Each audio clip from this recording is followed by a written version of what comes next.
ചില ദിവസങ്ങളിൽ നമ്മുടെ മനസ്സിൽ ഉയർന്നു വരുന്ന ഒരു ചോദ്യമാണ്, ദൈവത്തോട് നന്ദി പറയണോ? നമ്മൾ ഒരു ദിവസം ആരംഭിച്ച് അന്നത്തെ ദിവസം യാത്രയൊക്കെ കഴിഞ്ഞ് തിരിച്ച് നമ്മൾ വീട്ടിലേക്ക് വന്ന് കയറുമ്പോൾ രാത്രിയിൽ നമ്മൾ പ്രാർത്ഥിക്കുന്നൊരു സമയമുണ്ട്. ഈ സമയമാകുമ്പോൾ നമ്മുടെ മനസ്സിൽ അന്ന് നമ്മൾ കടന്നുപോയ സകല ചിന്തകളും വന്നു പോകും. ആ സമയത്ത് നമ്മുടെ മനസ്സിൽ അന്ന് നടന്ന നെഗറ്റീവായിട്ടുള്ള കാര്യങ്ങളെല്ലാം വരും. നമ്മൾ പലപ്പോഴും ചിന്തിക്കാറുണ്ട്, ഇന്ന് പ്രത്യേകിച്ച് ദൈവത്തിന് നന്ദി പറയാനുള്ള ഒരു കാരണവും ഇല്ല. ഇന്ന് വലിയ വേദന നിറഞ്ഞ ഒരു ദിവസമായിരുന്നു. ഇന്ന് ഒരുപാട് പ്രശ്നങ്ങളുള്ളൊരു ദിവസമായിരുന്നു. ഒത്തിരി ടെൻഷൻസ് ഉള്ളൊരു ദിവസമായിരുന്നു. അതുപോലെ ഇന്ന് ഒരു സ്പെഷ്യൽ ബ്ലെസ്സിങ്സും ഇല്ലാത്തൊരു ദിവസമായിരുന്നു. അതുകൊണ്ട് എന്തിനാണ് ഞാൻ ദൈവത്തിന് നന്ദി പറയണ്ടേ?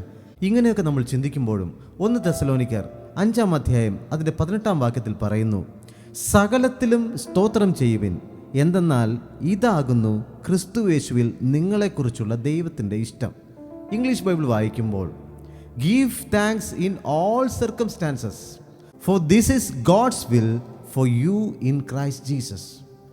എല്ലാ സാഹചര്യങ്ങളിലും ദൈവത്തിന് നന്ദി പറയണം, ദൈവത്തെ സ്തുതിക്കണം. ഒരുപാട് കാരണങ്ങളുണ്ട് ദൈവത്തിന് നന്ദി പറയാൻ. പ്രിയ ദൈവമക്കളെ, ഞാൻ ഒരു കാരണം നിങ്ങളോട് പറയട്ടെ.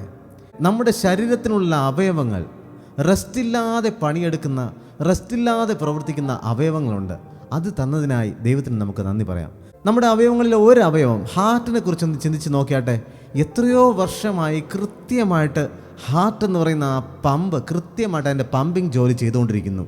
ഒരു ദിവസം പോലും റെസ്റ്റ് എടുത്തിട്ടില്ല, ഒരു ദിവസം പോലും അത് പണിമുടക്കിയിട്ടില്ല. നമ്മുടെ വീട്ടിൽ നമ്മുടെ കിണറിൽ നിന്നും വെള്ളമെടുക്കാൻ വേണ്ടി നമ്മൾ ഉപയോഗിക്കുന്ന ഒരു പമ്പുണ്ട്. ആ പമ്പ് വർക്ക് ചെയ്ത് കുറേ കാലം കഴിയുമ്പോൾ അത് പലപ്പോഴും റിപ്പയർ വരാൻ ചാൻസ് ഉണ്ട്. ചിലത് പണിമുടക്കാറുണ്ട്, ദിവസങ്ങളോളം പ്രവർത്തിക്കാതെ കിടക്കും. പിന്നെ അത് റിപ്പയർ ചെയ്ത് റെഡിയാക്കി എടുത്താൽ മാത്രമേ പിന്നെ പ്രവർത്തിക്കുകയുള്ളൂ. പക്ഷേ നമ്മുടെ ഹൃദയം ഒരു ദിവസം പോലും വിചാരിച്ചില്ല, ഓക്കെ ഞാൻ ഇത്രയും ദിവസമായിട്ട് ഞാൻ വർക്ക് ചെയ്യുന്നു, ഇന്നൊരു ദിവസം ഞാൻ കുറച്ചൊന്ന് റെസ്റ്റ് എടുക്കാം, അല്ലെങ്കിൽ ഇന്ന് ആ മനുഷ്യൻ ഉറങ്ങുവാണല്ലോ, ആ സമയത്ത് ഞാനൊന്ന് റെസ്റ്റ് എടുക്കാം എന്ന് പോലും ചിന്തിച്ചില്ല. ഇടവിടാതെ റെസ്റ്റില്ലാതെ ആ ഹാർട്ട് പ്രവർത്തിച്ചുകൊണ്ടിരിക്കുന്നു.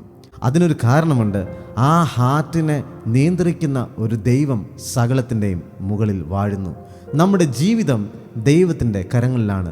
അപ്പോൾ നമുക്ക് നന്ദി പറയാൻ കാരണങ്ങളുണ്ടോ എന്ന് ചോദിച്ചു കഴിഞ്ഞാൽ ഉണ്ട്. ഒരുപക്ഷെ നമ്മുടെ ജീവിതത്തിൽ എല്ലാം വേദനയായിരിക്കും, എല്ലാം പ്രയാസങ്ങളായിരിക്കും, എല്ലാം പ്രതികൂലങ്ങളായിരിക്കും.